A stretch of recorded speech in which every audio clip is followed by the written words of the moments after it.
Olá, tudo bem com você? Eu espero que sim. Quero compartilhar contigo um pouquinho do Evangelho de Marcos, o qual a gente já tem caminhado há algumas semanas, um pouquinho mais que 3 minutos, pois temos pego alguns parágrafos maiores, e onde a gente já aprendeu que o Evangelho de Marcos ele foi o primeiro a ter sido escrito, ele é o evangelho mais curto, mais claro, mais intenso.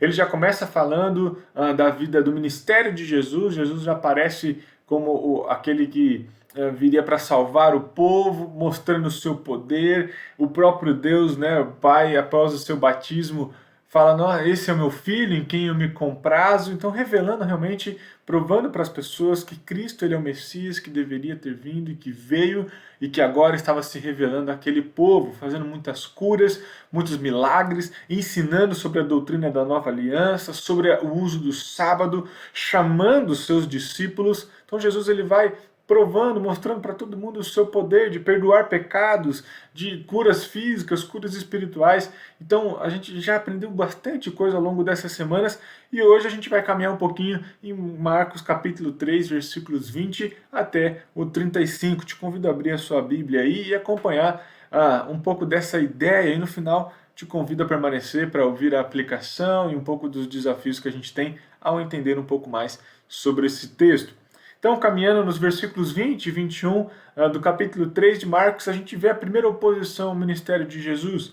A ideia que a própria família, ao olhar toda a situação onde Jesus se desgasta pelo ministério, onde ele se doa pelo ministério, ele quer curar pessoas, quer realizar curas físicas, espirituais, ele quer alimentar as pessoas.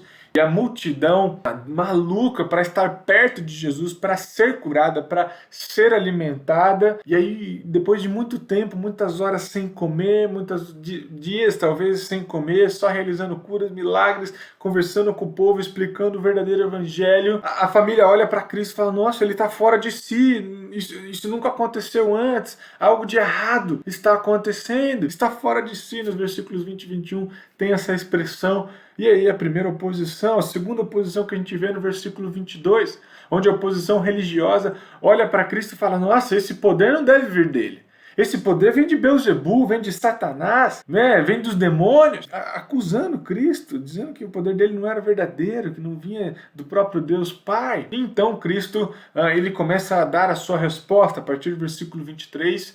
Ele dá a sua primeira resposta aos líderes religiosos. Então ele se desassocia tanto dos líderes religiosos quanto da própria família. A gente vê isso nos versículos 31 a 35. Mas a primeira resposta, então, de Jesus aos líderes religiosos, ele fala sobre a incoerência dos seus argumentos.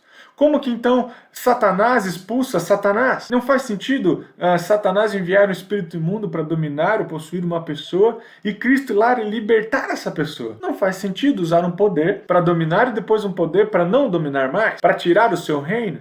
Não faz sentido. E aí, nos versículos 23 a 30, a gente vê o argumento completo de Cristo, dizendo que isso era tudo incoerente. Esses líderes religiosos só queriam causar, só queriam ter algum motivo para matar Jesus, para prender Jesus, para dominar Jesus.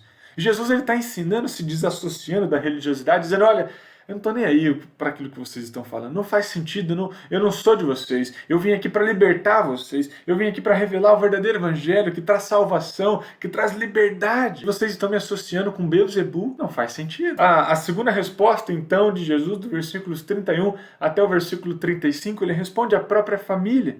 Ele fala: olha, a comunhão ela não demanda de sangue, mas sim de uma fé submissa. A comunhão não vem de um relacionamento entre pai, mãe e filho e seus pais ou irmãos ou primos, mas vem de um profundo relacionamento de fé comigo. Um profundo relacionamento de arrependimento dos seus pecados diretamente conectados a mim. Eu perdoo os pecados, eu curo fisicamente, eu curo espiritualmente. Não adianta, não me interessa se você é meu pai ou minha mãe, meus irmãos, não faz sentido no reino de Deus. O único elo necessário é o elo entre a fé, onde agora, através de mim, vocês podem chegar ao Pai. Quem é minha mãe? Quem é meu pai? Quem são meus irmãos? Todos aqueles que tiverem fé naquilo que eu vou fazer, naquilo que eu já fiz, naquilo que meu pai me dá poder para realizar. Esses são, então, meus irmãos. Esses, sim, são da minha família. A gente precisa primeiro crer nesse poder absoluto de que Ele é o verdadeiro Filho de Deus, que veio para nos salvar, morrer em nosso lugar. A segunda coisa que a gente precisa entender é que para ter um relacionamento com Cristo, não demandamos um laço de sangue, mas sim um laço por meio da fé, no sacrifício de Cristo. Não interessa a sua posição social, sua situação econômica, Cristo, ele é o Salvador de todos. E ele pode ser o seu Salvador, basta você ter fé naquilo que ele já fez por nós. E assim você terá um contato direto com o Pai. Não existe alguém mais importante, assim como algumas religiões dizem que a mãe de Deus, né? A mãe de Deus é mais importante, o pai, os irmãos são mais importantes ou não? Não! O que mais interessa, os verdadeiros irmãos, os verdadeiros pais, mães, filhos, a verdadeira família de Cristo Jesus são aqueles que têm fé naquilo que ele já fez, no seu sacrifício naquela cruz, depois de 3 dias, ressuscitando, mostrando para todos o seu poder de ressuscitar, o seu poder sobre a morte. Ele é o nosso Deus vitorioso e ele quer se relacionar contigo hoje. Deus abençoe.